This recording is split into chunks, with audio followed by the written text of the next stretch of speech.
Guys, so today I'd like to talk a little bit about breathing and its effect on our whole body and why it's really important to train our breathing patterns really. I've got a whole blog written up on it on our website, and I'm going to put a link down on the description box so you can click on there and have a read behind all of the other explanation I'm going to talk about. But I'm just going to quickly run through why I thought this was really important and why I always talk about this to my clients. A lot of the times people will be like, what? Like, Nicole, like, I can breathe. I breathe okay, I'm still alive. And I get that, because breathing is automatic and we do it every single day, every single second of our life. If we stop doing it, we will be dead. So it's natural to think that you are breathing properly. But there's a difference between breathing and actually breathing well. It's very easy to be very lazy with our breathing, which is what we tend to find a lot of people do nowadays. And that's just because of many factors that happens throughout our life, and it's not necessarily anyone's fault. But a lot of times these dysfunctional breathing patterns tend to cause musculoskeletal issues, and we can see a lot of other stuff happening as well, like for example like sleep apnea or people that have difficulty breathing. Sometimes they think they have asthma, but it's not really exactly a true asthma, or we find people who have like hypertension, like high blood pressure, or constant acid reflux and stuff like that. A lot of that can be traced back to breathing issues. So I would kind of like to take the time to actually talk through that and teach you how to breathe properly. Okay, so before we go into the mechanics of how to breathe properly, I just want to talk you through how our human body is evolved to breathe and what it should be happening when we're breathing. Okay, so we have a diaphragm it's down on the base of our lungs, and that's like a dome shape that it separates your lungs to the abdominal cavity, and is one of your main muscles to help you breathe, right? So your diaphragm, your intercostals, they all help you breathe and help you expand the lungs when we take a proper deep breath in. Okay, so those are our main muscles of respiration. We do have secondary, or what we like to call accessory breathing muscles, and those are stuff that are like sitting up here. Okay, so we've got our scalenes, our neck muscles, that come down and attach to the clavicle, and we have our SCMs, which is another a head muscle actually, attaches up here and comes down to our clavicle here. So they help us breathe secondarily, and there's a couple more muscles there, but those are the main one that people tend to misuse quite a lot. So they are secondary muscles because that's not their main job. They are there to help assist you, but not to do the full extent of it.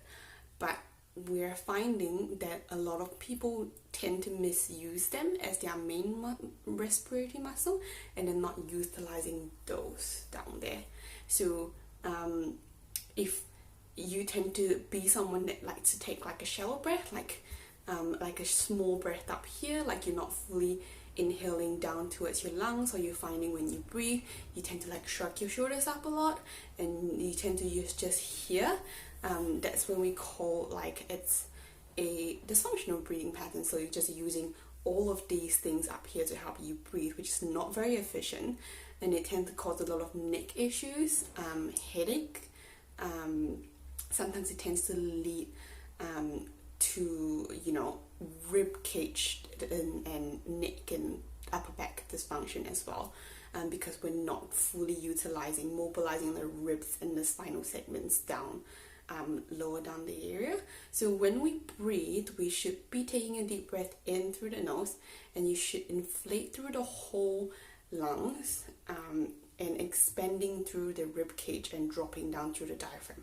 So when we take a breath in, your diaphragm is supposed to drop down onto your abdominal cavity, and that helps to build what we call an intra-abdominal pressure. And then when the diaphragm drops down with an inhalation, the rib cage expand up and outwards. Okay, and then when we breathe out, the diaphragm pulls back up, and then the rib cage fall back in. Okay, so now that we talked about what's going on when we're breathing, I want to show you a couple of strategies that I like to do to help train my own breathing mechanism. So it's not that the two are different, it's just one is more challenging than the other one. So I find that if you're finding it difficult, the main one, it's always easy to start off in a easier position than actually trying really hard to do something that your body's not prepared for yet. Okay, so let's get started. Okay, so this is the first version. It is the basic version. We'll be lying down on our back, heels and knees in line with our sit bones, our ribs drawing down so they don't flare.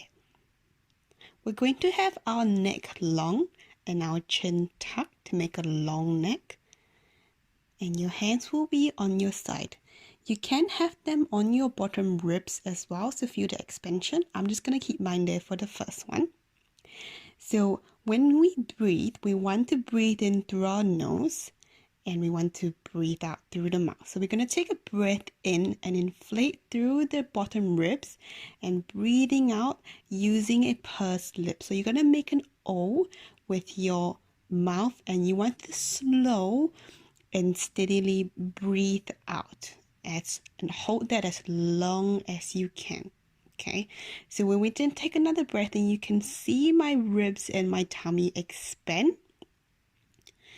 And when you breathe out, you want to try to make your breath out count as long as you can. I tend to try to count the second it takes for me to breathe out, and I try to aim to make it longer than 10 seconds each time.